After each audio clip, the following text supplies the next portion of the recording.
Hello and welcome! It is Vintage Super League time once again. I'm Randy Bueller. I will be joined for the entire finals broadcast by Kevin Crone. How are things, Kevin? Things could not be better, Randy. We're here in the VSL finals with two great competitors and six great decks, and it's just awesome. I mean, we've got so much to talk about, and it's going to be an exciting playoff here. Things could be a little better, right? We could be playing. Well, I mean, I wasn't speaking for myself. Okay. Things are pretty awesome. I totally agree with the sentiment. Mm-hmm, what we absolutely. do have playing in the finals here is Rachel Agnes on one side and Andreas Peterson on the other. So two very interesting storylines. They've both crushed it all season long. And the format for tonight is that each player submitted three different decks, and they labeled them in order. So you submitted your three decks as A, B, and C. First the A's play, then the B's play, then the C's play. It's best 3 out of 5, so we'll probably get to at least a match 4 where they can choose freely from their decks. Comes to match 5, they can choose freely once again. It's a format we've used before for VSL Finals. I think it works pretty well. Mm-hmm.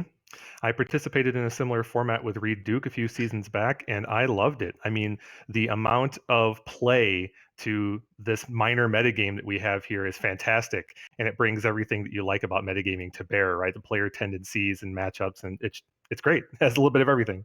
They definitely had some reads on each other too, right? You look at Rachel's lists and 3 Stony Silence, 3 Null Rod. Every one of her decks has at least 1 Null Rod, and they average like 2.5.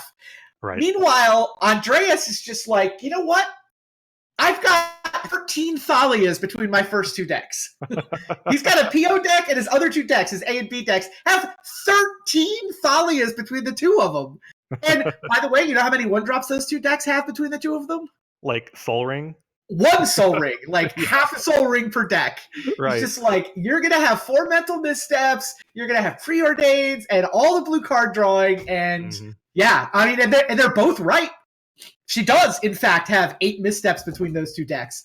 Yep. But she also has way more removal spells in those decks than I think Andreas was expecting. So he shows up with Eldrazi and humans, and she's like, my Bug Leovold deck has 4 Assassin's Trophy. My blue-white Xerox deck has a big pile of Swords to Plowshares. Yep. Pretty interesting. These players, we'll have some tensions here throughout the night, matchup by matchup, and it's going to be really fun to watch. I believe, when all's said and done, that Andrea has the matchup advantage, because in game ones at least, Rachel has some dead cards, right? She's got all those missteps, which are basically dead in those first 2 matchups. So it's going to be interesting to see if her deck delivers like a whole bunch of missteps and she has to fight through that, or if, like it did for me earlier in the season, if it just delivers up multiple plows and snapcasters for like the humans matchup or something. Right. We can still definitely go either way. Let's talk through this a little slower. I will grant you that Andreas has the advantage in the first matchup, right? It's an Eldrazi deck against a Bug Leovold deck. And Leovold does basically nothing against Eldrazi. Andreas definitely got that matchup to his favor. She does, however, have a better version of the Leovold deck for the matchup than you normally see. Like, her sideboard has Fatal Push and Snuff Out to supplement all those Assassin's Trophies. So I don't think she's out of it, but I think Andreas still has the edge. It's like she's got a good version of a bad matchup, which is still a mediocre matchup. Yeah, I mean, I couldn't be exactly right. I would say the 4th Assassin's Trophy is maybe a little above average for this list in the main, and then fully 3 more creature removal spells in the sideboard. That's way above average for. But do you think Andreas has it in the rest of the matchups? Like the middle matchup is his humans deck against her blue-white control. She's all plows and snapcasters and 3 basic lands. I still believe that matchup it's close, but I still believe it favors him a little bit because he's got 4 caverns. She has 4 missteps, right? He has killer draws. She has dead draws, and so it's still going to be a little draw dependent. But I think I would give him the edge by 5 or 10%. I feel like if he doesn't stick a Dark Confidant, like, her card quality is just so much better than his, right? He's got, Simian Spirit Guides to try to make sure he gets a 2-drop down, right? He's throwing away card advantage, where it feels to me like 1 plow and then 1 Snapcaster, and like she doesn't need to counterspell things. She can just kill them all.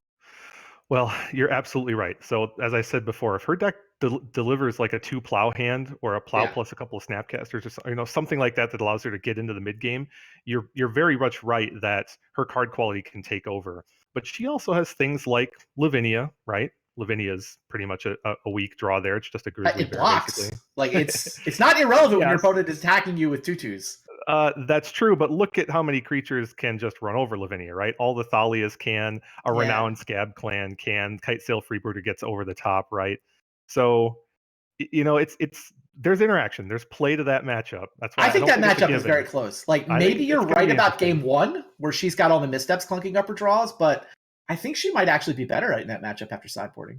Well, that's the thing is that she is disadvantaged more so mostly in game ones for both of those Yeah. first two matchups, and she has the benefit of improving post sideboard, whereas Andreas basically does not.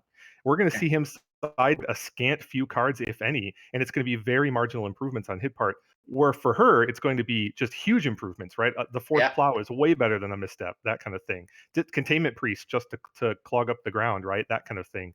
So that's going to be part of the fun of watching this match. We could see her win some 2-1 here in the first two matchups, right? Having lost the first one and then Right. getting much better post sideboard. I wouldn't be surprised to see that in one or both of these cases. Yeah, and then the third set of decks, the matchup that we'll see in match number 3, that it's funny how they both put their sort of trademark deck third. So Andreas is on a paradoxical outcome deck, and it is basically like that's their S tier decks at some level. You know, those are the true tier 1 metagame killers. Xerox for her, the blue red, young pyromancer, just the nice clean 2-color version, and his his paradoxical outcome deck for that third match is really his recent innovation too. Like he's got the green splash rather than the black splash, which is maybe the flavor of the month last month. His green splash with Sylvan Library main, and then crucially those Mana Gorger Hydras out of the sideboard. That's his innovation. And you know what? She's got no answer for a Mana Gorger Hydra out of the sideboard. They are there specifically to prey on the Xerox decks, which is a weak matchup for Paradoxical Outcome. So that's one where she's got the game one advantage, but then he gets these 4 Mana Gorger Hydras that she basically her only answer is to force a will them. More or less, and you called it. Those Mana Grudger Hydras are there to prey on the Xerox decks, and specifically those Xerox decks that rely on Lightning Bolt as their removal spell. Yeah. Because it is very hard to Lightning Bolt a Mana Gorger Hydra and have it actually successfully kill it. Yeah, I had to play against that deck out of Andreas last week in the semis, and I didn't even leave my Lightning Bolts in. I was just like, the odds that my 3 damage spell, which gives it a +1/+1 counter, is actually going to kill one, not worth putting the card in my deck. I'll just rely on it. It's so true. It's so true.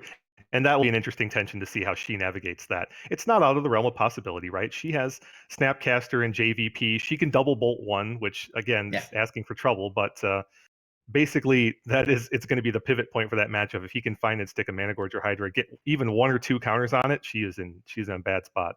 Yeah, I at least had a mentor, but that's her 2-color version of the deck. Mm-hmm. Did I just hear that our players are ready? Awesome. Time for the finals, the culmination of Season 9 of Vintage Super League. Let's go watch it.